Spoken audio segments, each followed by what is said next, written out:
Top 2. Run by the There's a story that I like to tell my friends every now and then. One time, not too long ago, my uncle called me early in the morning, sounding exhausted. He told me that he had shared a couple of six-packs with the boys that night, and then hopped into his Jeep to drive home. Now, my uncle is a fine driver. It was 4 in the morning, so of course the police are going to be suspicious of anyone who's going out and about that time of day. So, of course, they stopped my uncle and had him do a blood alcohol test. The results came back saying my uncle had a BAC level of 0.22 and thus was legally intoxicated. But before the cops could do anything about it, my uncle leaped back into his SUV and drove off. And yes, he got away.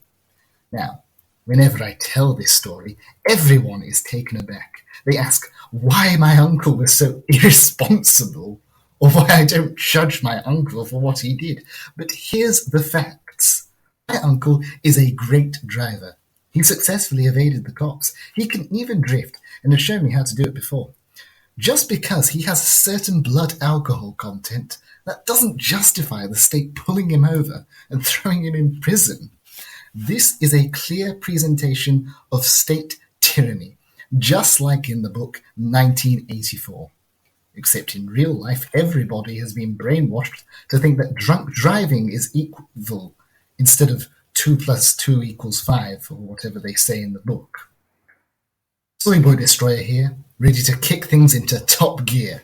Today's red pill: the state should repeal its ban on booze cruising. First, let's go over some benefits of drunk driving. Booze cruising is actually much safer than sober driving. 75% of all car accidents involve a sober driver, while only 25% involve a drunk driver. That means sober driving is 3 times more dangerous than booze cruising. Sober cucks love to repeat, drive sober or get pulled over. And that sounds nice, until you realize that you're 7 times more likely to be pulled over while sober than you are while drunk. Once again, the sober cuck advocates are caught lying red-handed. And we know they're lying because they're playing double standards. Doing cyanide while driving is obviously thousands of times more dangerous than booze cruising, yet drunk driving is banned while cyanide driving isn't. They're well aware of their hypocrisy, which is why they often try to suppress our arguments entirely and paint all booze cruisers as drunks, criminals, and thugs. They would much rather dismiss the movement as an unreasonable gang of winos and crackheads rather than acknowledge us as reasonable individuals. We are a respectable, worthwhile group of intellectuals, and all we ask is that sober cucks at least engage with our arguments. Time and time again, they refuse to entertain us. The funny thing is, academic studies have repeatedly shown that booze cruisers are smarter than sober cucks, which probably helps to explain why our arguments are so good and fact-based, and why sober cuck liberals are so scared to engage with them. Perhaps they're just too dumb to explain why they think drunk driving is dangerous. By the way, I talk more about the criminalization of movements in my video about seatbelts. You should go check that out if you haven't already. Like my dad used to say, people are always afraid of what they don't understand. The idea of just banning things you don't like is the epitome of blue-pilled beta male soy boy behavior. It's just like when Trigglypuff got triggered in that classic viral video from 2016. The only difference between Trigglypuff and sober cucks is that the latter actually has a few arguments for why we should ban drunk driving. Let's demolish these libtard points one by one. 1. Booze Cruise opponents claim that being drunk impairs your ability to drive. False! A study done on bicycles found that drunk bikers are less likely to get in a car crash than sober bikers, and even when they do get in accidents, drunk bikers don't sustain any worse injuries than sober bikers. This is the kind of thing sober cucks don't want you to know about. 2. Booze Cruise banners claim that any alcohol consumption is bad for you. However, A recent news article exposes the booze cruise hypocrisy and shows that the world-famous Lancet study they cite is very misleading. Quote, consuming one drink a day will cause 4 of every 100,000 people to get sick. That's an incredibly low risk factor. Unquote. The study was even criticised by a British statistician, David Spiegelhalter, who found that on average it would take an incredible 400,000 bottles of gin to prompt a single extra health problem among moderate drinkers. 3. Sober fidels claim that drinking alcohol is haram. However, this is not true. It is a lie propagated by CNN to make our lives worse and work towards the eventual goal of prohibition, just like in the 1900s. The fact of the matter is that the Quran actually encourages alcohol consumption and booze cruising, as it says in the Surat al-Nahl, quote, and from the fruits of the palm trees and grapevines you take intoxicant and good provision. Indeed, in that is a sign for a people who reason.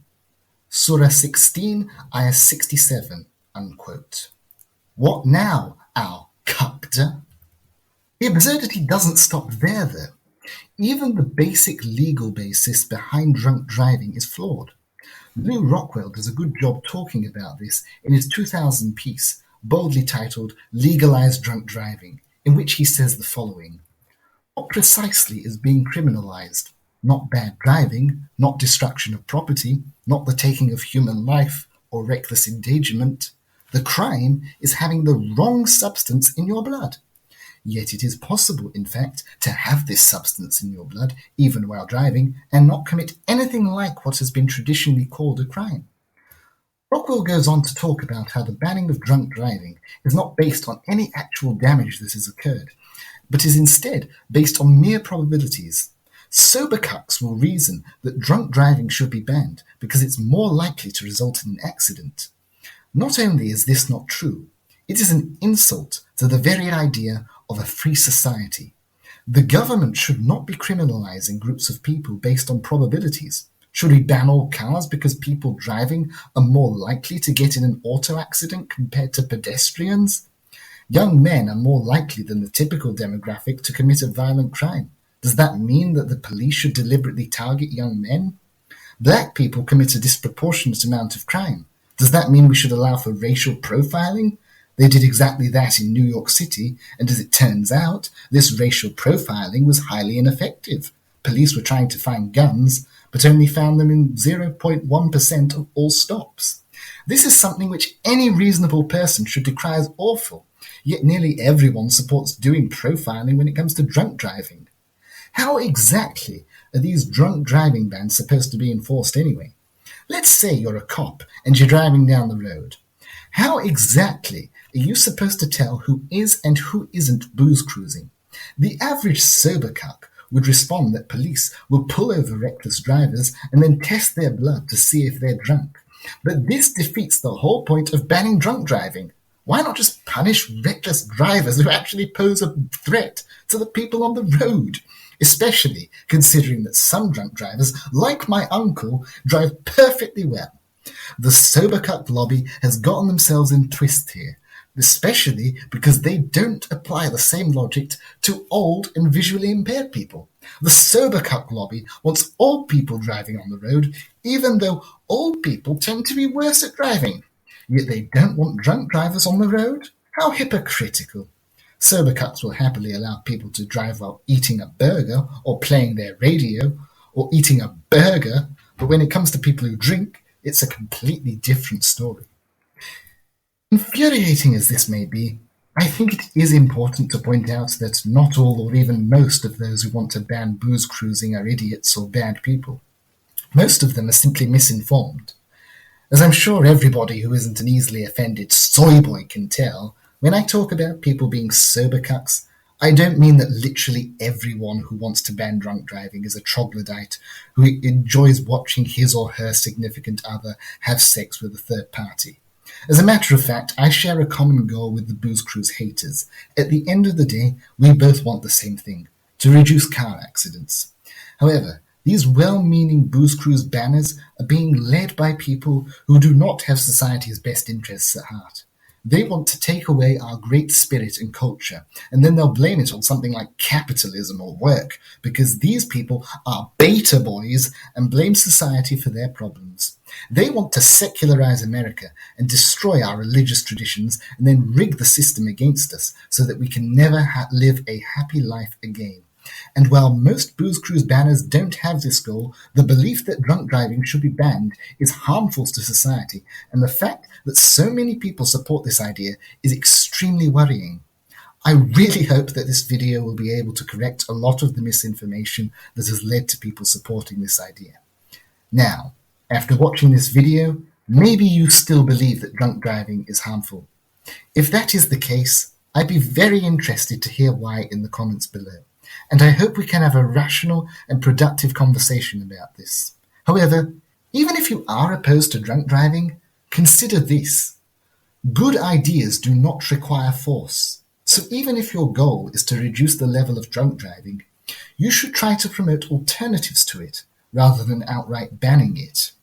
For instance, by promoting the use of public transport or taxis, by reducing the legal age by which one is allowed to drive so that there are more opportunities for a designated sober driver to be selected, or by encouraging those who drink regularly to buy self-driving cars.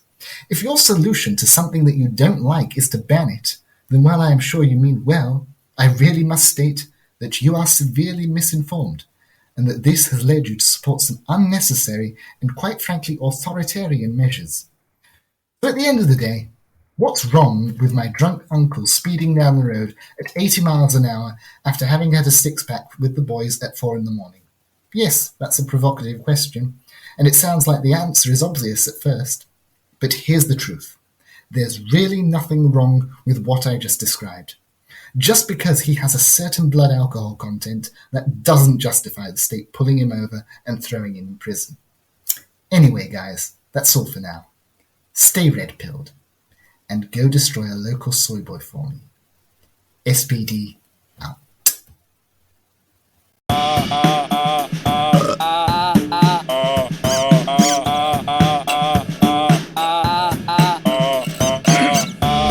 Mr. Gorbachev, tear down this wall. I took advice on what I could or could not do. Yeah, stop being a hypocrite! Freedom for everyone! So,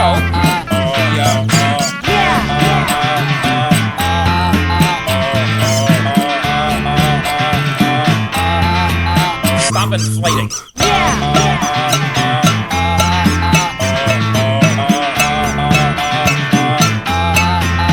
Run by the